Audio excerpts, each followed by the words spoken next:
Hey, deserving listeners, this is the next video in my little mini-series talking about trauma bonding and Madison and Mason and Alex. And boy, my mind is being blown, because as I'm rewatching this stuff, I am realizing that the first time I watched it, I only saw some of the angles. And there's a major angle from Madison's perspective, I think, that I was not seeing. And it's both invigorating to see it and to have at least something to grab onto to explain why Madison would do the things that the way I was describing it was putting the screws to Mason.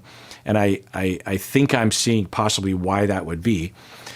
So it's invigorating, but it's also terrifying, because when you suddenly see a blind spot, you wonder, what else am I missing? Right? And of course, that happens. Therapists, this happens to us all the time. We run into blind spots, and we're like, oh, that's right. Make sure you pay attention to that, because it's impossible to pay attention to everything. But I apologize to y'all if you've ever been annoyed with that, where you're just like, I don't think you're paying attention to all the different things. And, I'm only human, so I hope that's okay with you. But let's continue watching. I just think today has kind of made me think about my connections a lot more. Yeah. Which ones I can see existing past the pods. Okay, so rewatching this, knowing where this ends up, and being a little bit more scrutinizing of even my own statements and point of view, it's a viable possibility that Madison is saying, but not trying to be overt, because that's not what you're supposed to do, or that's not appropriate to the situation, that she thinks she's basically saying, I am thinking about breaking up with you. Today has been clarifying. I mean, certainly energy-wise, it looks that way. It looks like she's like, yeah, I'm just not really feeling it with Mason. I think that's what she's thinking. But you could also see Mason or me watching this, that her saying this is kind of putting the screws, but that's an exaggeration, but that it couldn't be interpreted as, hey, pal, shit or get off the pot. That's an idiom, right? Did I get that one right? Mm-hmm. How are you feeling about our connection? Okay, so that I can viably say is in the direction of putting the screws to. If she knows, which I think she does, or it's a germinating feeling that she's going to break up with, or she's definitely going to go with Alex, or she's feeling a lot better with Alex.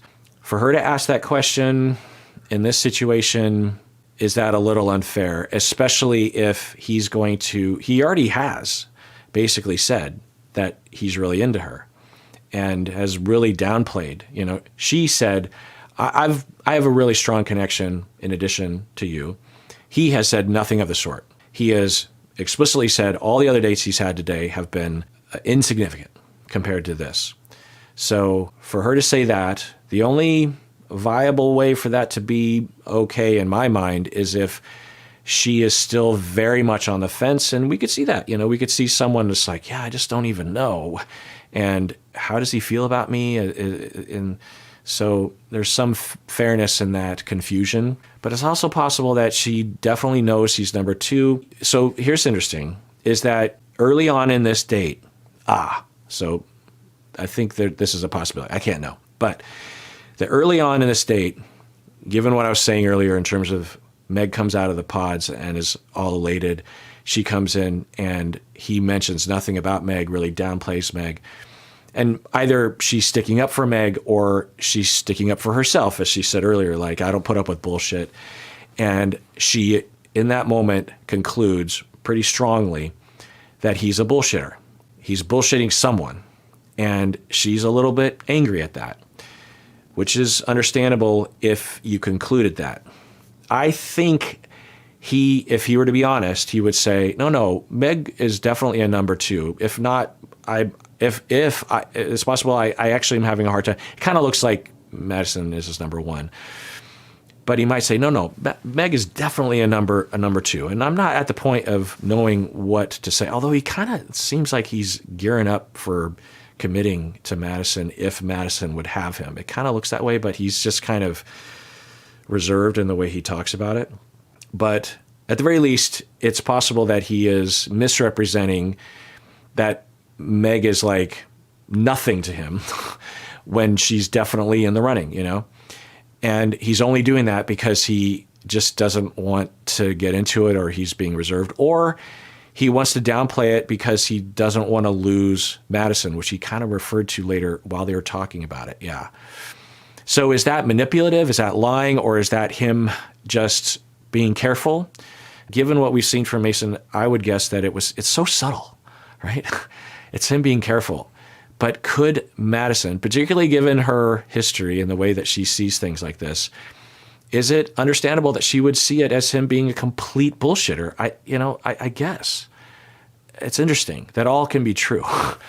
Okay, so then when she says this question, in the context of this date, in the context of it, is it viable for me watching this? So now to say, oh, you're putting the screws. I thought Mason was your number 2. Why are you putting the screws to him? And so like everyone is right, but I'm wrong because I'm earlier saying it in with a lot of certainty that she's putting the screws, and it's obvious that she shouldn't do that.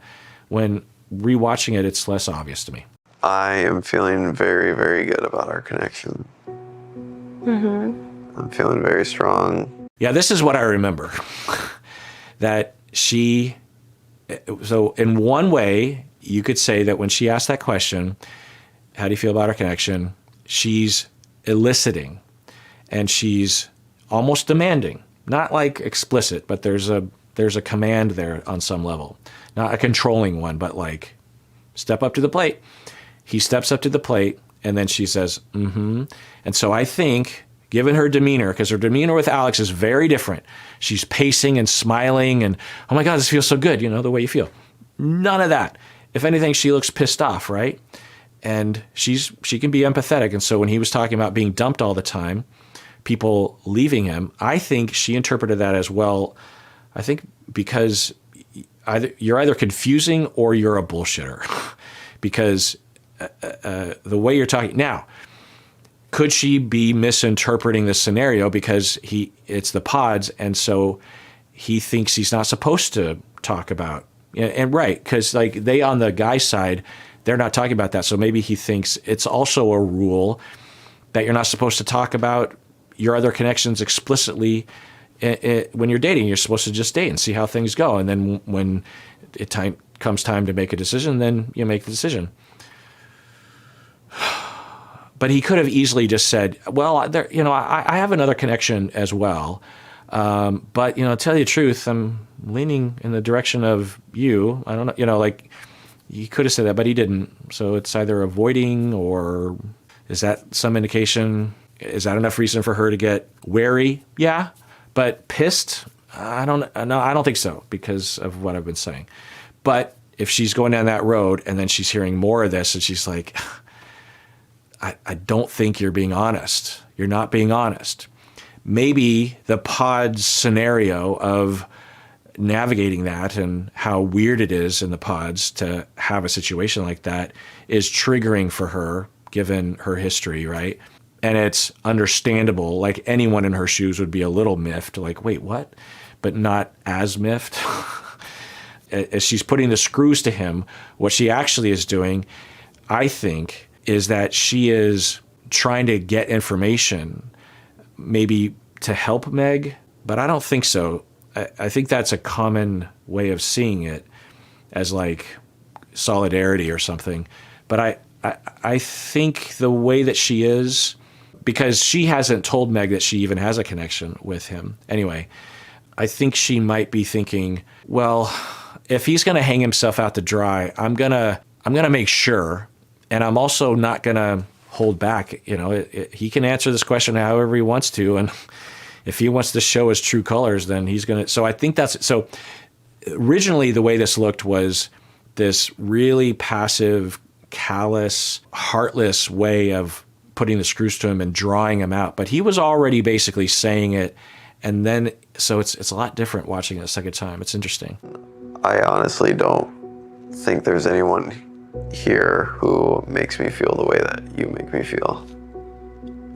So I believe him. There's been a lot of statements, even before she started to ask him these questions, that he was basically indicating that. So it is interesting that the next day, apparently he says, I feel bad about it. But I think that still could be true because he could feel bad about committing and being explicit when he was more on the fence or he wanted more time or something like that.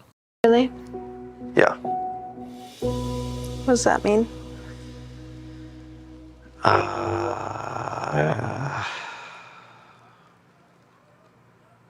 mean, we knew right away, like, there's something here. Yeah.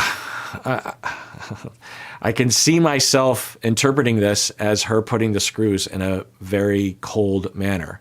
But I think she determined a while back in this date that he's a bullshitter and she's kind of overreacting, but she's reacting to something legitimate. Has started to develop for you when it comes to me. It's weird having to like compare your relationships when they're so different, you know?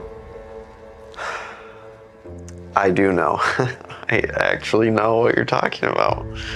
Yeah, I figured.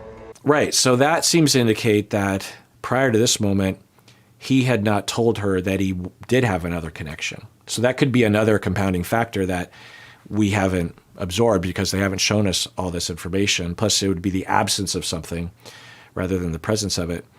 But he's like, yeah, I know how you feel. Meaning, I think it's so weird, the subtlety. It's not explicit. But I think what he said is, what she's saying is, it's just weird, comparing you to Alex. And then he, comparing two different guys. And he's like, yeah, I know. I actually know exactly because I too have two people that I'm comparing.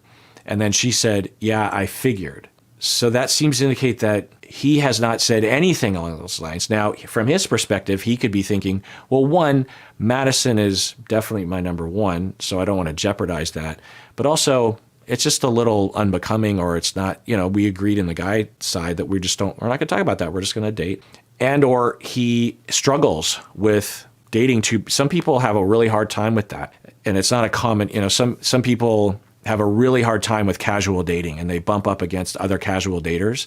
And there's just different rules, you could have a really great date and then the next day you could be like, hey, let's hang out again. And the other person is also had a great time and is like, oh, well, I'm kind of busy with other things, but yeah, for sure. Let's put something on the calendar. And then you're feeling like, what's happening? And you push and the other person's like, well, we're both casually dating. We're still kind of in that zone, right? And then you're thinking, I didn't think that. And, there's different, and this is why it should be talked about on some level, or at least not assumed. But it's possible that he has a hard time with, he seems to be kind of struggling with it. She seems a lot more comfortable, as I think a lot of people on the show are at least a little bit more comfortable. But yeah, it's just interesting how everyone, him and even Meg and Madison and myself watching this scene and living this scene, I think everyone makes sense to me. Is that weird for me? There's just so much opportunity for misunderstanding, I think. All right, let's pause here. The rest of this video will be for members of the YouTube channel. I think that there's going to be, 5 or 6 videos in this series. And each video is fairly long. So if you are a member, you're going to get a lot of content, whether you want it or not. Because I am fascinated by the journey that I'm going on with this review. And I am enjoying talking about trauma dumping and sort of spacing out my lecture on it and exploring it and furthering my thoughts on it. But so if you want to watch this whole video, become a member by clicking the join button below. Otherwise, please take care of yourself because you deserve it. You really, really do.